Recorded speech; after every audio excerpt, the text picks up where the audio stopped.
It's a good control. That break was fun. Managed to get a bit of catching practice with Andrew Simon. This is fun, you know, because there's a cricket tournament taking place in the building next to ours, and the only cricket we've been playing is here. We need to change that. We're setting up a Bhaji 11 versus Simon's 11 match over the weekend. More about that later. But for the moment, we focus on Australia versus Pakistan. Can Australia win tomorrow, or can Pakistan beat them? Well, I guess Australia, Rahul, at the end of the day, if they play really badly, or they lose the game, only then I see Pakistan. But Pakistan is a mercurial team. They are, but even if you say, even on their best day, if you look at the breakdown their batting, they've only got 3 match winners in their side. In that middle order, there's a big vacuum. And the Australians are known to pick up those holes. You know, you give them an inch, they'll take a mile. You look at the kind of bowling that they've got, and you look at the Pakistani batting lineup, until unless they really have a bad day. And I'm saying bad day at the office, not just one bowler, 2 bowlers, all 4 of them have a bad day from the Australians. Only then they'll be able to look to post about, say, 290 or 300. And then when the Australians go out to chase, you know, their batsmen don't click. Only then I see Pakistan go out there and win. Otherwise, to me, it's like a 70-30 competition. Is the gap way too much? Because I must tell you, Andrew, and while we're very happy that you're with us in the studio, and it's been great to have you with us, we'd actually rather that Pakistan win tomorrow. I can understand that. But I think the key to Pakistan making a big score is Misbah.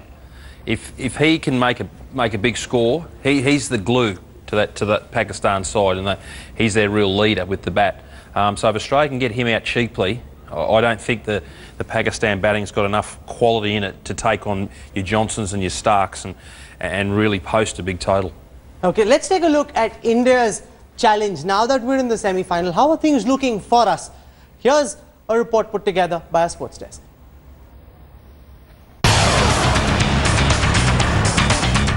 Another dominant display, and India have stormed into the semi-finals of the Cup that matters. This time it was their Asian rivals Bangladesh who were at the receiving end of the Indian juggernaut. And now fans are already smacking their lips with the possibility of an India-Pakistan semi-final. The 109-run victory against Murtada's men means India will now take on either Pakistan or Australia in the semis. Any of the 2 matchups will provide plenty of action to savour. But Indian fans would hope Pakistan can knock out the co-hosts, making the semis a relatively easier match for them. Which team has more X factor, would you say, Australia or Pakistan? Well, right now it's Australia because, you know, they've got the batting firepower, they've got the bowler, the best bowler in the tournament supposedly, which is Mitchell Starc. So, yeah, I mean, the contest is going to be a good one. Let's hope it's a good game and Pakistan put up a good fight and good show. India's form in the tournament has been remarkable, winning 7 out of 7 played so far. And the difference clearly has been India's bowling performance. The Indian bowlers have taken a perfect 70 wickets out of 70 in the tournament. While Mohammad Shami continued his rich run of form against Bangladesh, his 2 for 37 figures also made him the leading wicket taker of the tournament. Other bowlers like Mohit Sharma, R. Ashwin and Umesh Yadav have all scalped in double figures. Bowling attack looks much more penetrative now. They've bowled with a lot of aggression, a lot of purpose, and whatever I've seen so far, I'm absolutely impressed with their performance. Meanwhile, India's batting has lived up to their massive billing as well, and the best part has been every batsman has chosen his time and stood up for the team when required the most. Latest being the Mumbaikar lad Rohit Sharma. India were in a spot of bother with Dhawan and Virat being dismissed against Bangladesh. But up stepped Rohit and completely changed the course of the game. It's good news for Rohit Sharma. I think he's played a wonderful innings. It's a much different Rohit Sharma because he didn't throw it away. India lost a few wickets and he batted till the end and batted well with Suresh Raina to take India to 300. Shikhar Dhawan has been India's leading run scorer with 367 runs, including 2 centuries. Virat Kohli too has scored 300 plus runs in the 7 games played thus far. Raina, Rohit and Dhoni have all chipped in with important performances throughout the Cup that matters. India are in 7th heaven right now, but the job is only half done, with 2 of the most important matches the team can play up next. Sports Bureau headlines today. Amongst the first responses after this match got over was from Narendra Modi. It almost seemed as if his office was ready with the tweet, the last wicket fell and boom, his was amongst the first responses. Joining us now is my colleague Smita Sharma. She covers the Ministry of External Affairs for us. He's literally been wearing the blue jersey, cheering the team the most. Is there any possibility at all, any buzz in Latvian Zeli about the Prime Minister going down to watch possibly the semi-final or the finals? Well, Rahul, this cheering in fact began, if you remember, even before the men in blue headed out for the World Cup, because he met the team personally, and he also tweeted out his best wishes to the men in blue. As far as, of course, his possibility of going to Sydney at the moment is concerned, for possibly watching a semi-final or the big final, officially, unofficially, no buzz so far, but knowing Mr. Modi and his style of politics and diplomacy, Rahul, he's known for springing those surprises. Remember, cricket, after all, was the excuse with which he really called up a lot of, these SAARC country heads. Before the World Cup started, he spoke to Sheikh Hasina of Bangladesh and even Nawaz Sharif, and that cricket call actually transformed into the foreign secretary visiting Islamabad, picking up that dialogue thread under, of course, the garb of the SAARC Yatra. But clearly, Rahul, remember, this is the South Asia that we are talking about, where cricket, crazy nations take to cricket as diplomatic tools. And 2011 Mohali, India-Pakistan semi-final was really, in a way, the final of the series, where the then Pakistani Prime Minister Yusuf Raza Gilani had come all the way to watch that match with Dr. Manmohan Singh. So will Mr. Narendra Modi maybe try and go out to Australia, where, of course, Mr. Tony Abbott is a good friend of his, is something we'll have to wait and watch. So far, nothing official on that, Rahul. Well, I must tell our viewers that I was at the MCG when Tony Abbott was walking our Prime Minister around the stadium, and he told him that this is where the World Cup finals must take place. And at that time, I was just like 2 feet away. I heard the Australian Prime Minister say that you must come, Narendra, to watch this.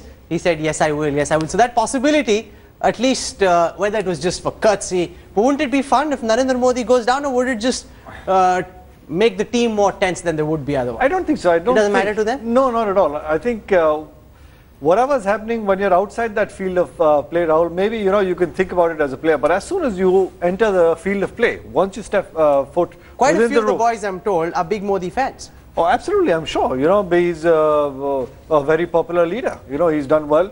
At the end of the day, when you talk about being tense when these political leaders come and watch the game, it doesn't. Once you enter that field of play, you put your foot in the stadium, you're so busy in your own trying to get into the zone, with your practice sessions and things like that. I don't think who's sitting in the stands doesn't make a difference. I want to go across to Dhaka. Joining us from there is our colleague Manogya Loiwal, and I must tell our viewers that yesterday, Manogya refused to cheer for India because she was surrounded by Bangladeshis. She was like, no, I'm here in Dhaka, I have to go back. Manogya, you should have been cheering for India yesterday. What's the mood in Dhaka now that they've been beaten black and blue?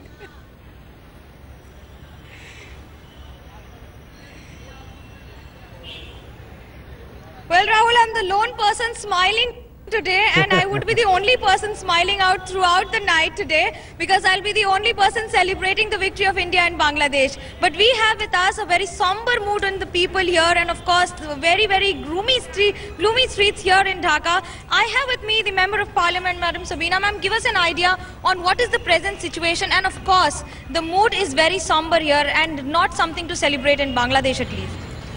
We feel bad and sad also. We were playing good cricket, but we lost. No problem. Next time Bangladesh won, because today is yours, tomorrow is ours. No problem. Well, that's the spirit of the game. But when it comes to India and Bangladesh, we have very good bilateral ties. But as far as the cricket match is concerned, it's never less than a battlefield. Yeah, we are Bangladeshi. We are very disciplined nation. So it's a game and all is similar thing.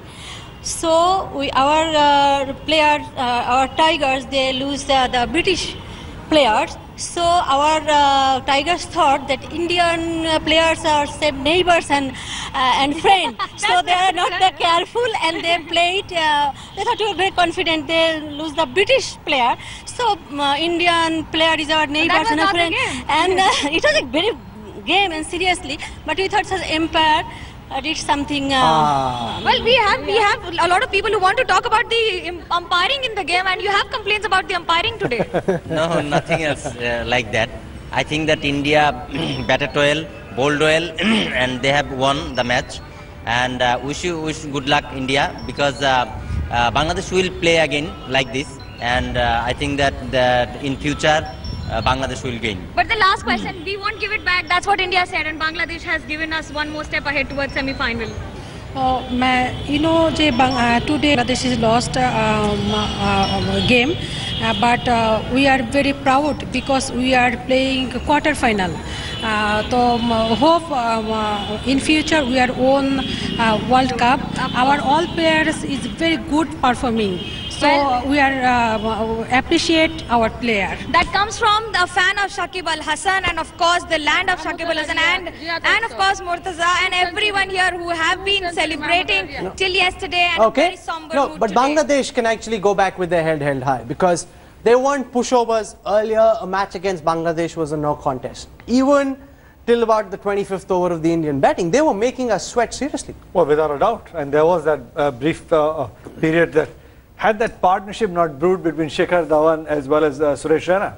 One more wicket at that moment in time. I think that gentleman there briefly put it with that one umpiring decision. Had it gone Bangladesh's side, things could have looked very, very different. But at the end of the day, you're absolutely right. And that no ball. I mean, while we like the fact that we won, that was a dodgy decision. It was a strange decision, wasn't it? It was a very early call, and with the benefit of the DRS system, I don't understand how that actually happened. So that gentleman there has probably got a very good case to argue. Oh, absolutely. Someone joked that's the height of BCCI influence. No, that's just a joke, of course. But the reality is the umpiring decisions did, of course, go against Bangladesh. But they can take heart from the fact that their team played well and they really looked like they deserved to be there. Much more than England, regardless of what our other guest Nasser Hussain might say. There are two games going on simultaneously, one of course on the cricket pitch and the other online. Let's get you through our social cast and see how the world has been reacting to this quarter-final clash. Take a look at this. 93% of the responses on Facebook for this matchup were for India. Poor Bangladesh down to only 7%. India and Pakistan was a closer encounter. India and South Africa was a closer encounter. Here they've been completely swept away on Facebook. Here is the country-wise breakup of where these responses are coming from. See, there's a lot of Pakistan cheering for Bangladesh. People in Australia also were cheering for the underdogs. But otherwise, it's India that's really held forth and taken this way ahead. Here are some of the posts that were put out. The Prime Minister we spoke about, Praful Patel, also commented. Lots of comments coming in also from Harsha Bhogle, and also on the post of each of these players. Can we have this full screen, please? Because you've got, and again, Mauka, that's Shikhar Dhawan. Then there is Bhogle commenting on the need to congratulate Mahendra Singh Dhoni. 100 one-day wins for Dhoni. Time to celebrate and salute his genius. Here is Arjun Rampal. Superb India and all-round performance by the champions. Just 2 more games for the biggest party of the year. We won't give it back, he says. Then there are a couple of other very interesting. This of course comes from Bangladesh Cricket, the official fan page, saying it wasn't our day. Rise of the Tigers is what they were cheering for. Unfortunately, it wasn't Bangladesh's day. They really needed to get everything right. Okay, this is interesting. Can we have this full screen, please, so our viewers can see it? Hey, Bangladesh, the Sri Lankan team is that way. They will guide you to the airport. It's a bit mean, but, well, this is one of the things that's been trending as well. Then who let the cats out? 109 runs, Jadeja, Umesh, 70 wickets. And that really is special. All 70 wickets taken by India. I want to go across very quickly to Mayuresh. He's joining us from Rohit Sharma's residence. Big knock. What are his fans making of it, Mayuresh? Certainly, Rahul, it was a very big day, and we have been joined by Mr. Narayan Sharma, Rohit's uncle. Let's go across to him quickly. Mr. Sharma, आज का knock जो था रोहित का बहुत ही wonderful knock था. कैसे आप उसको डिस्क्राइब करोगे सिंगल वर्ड में? सिंगल वर्ड में it was a good knock. मैं तो बोला आज की पारी अच्छी थी उसकी. प्रेशर कितना था? प्रेशर तो बहुत था उसमें, लेकिन आज वो प्रेशर उसने पूरा निकाल दिया है. और जो पहले ही बॉल से उसने जो बाउंड्री लगाई तो मैं समझ गया आज ये अच्छा खेलेगा करके. That's what we heard from Mr. Sharma, who said from ball 1 when he put that ball to the to the covers to the 4. From that moment he felt that Rohit is confident and he special will knock, play. But we hold Rohit Sharma, Mr. Talent, to a higher standard. Score a century against Australia. That's why we'll take a bow and we'll salute the genius which all his players, his peers speak about against Australia. Rohit, that's what we're looking for. Andrew Simons, great having you. Good catching practice as well. Thank you, sir. Look forward to seeing you. Thank you very much, Nikhil Sharma. Thanks, Rahul.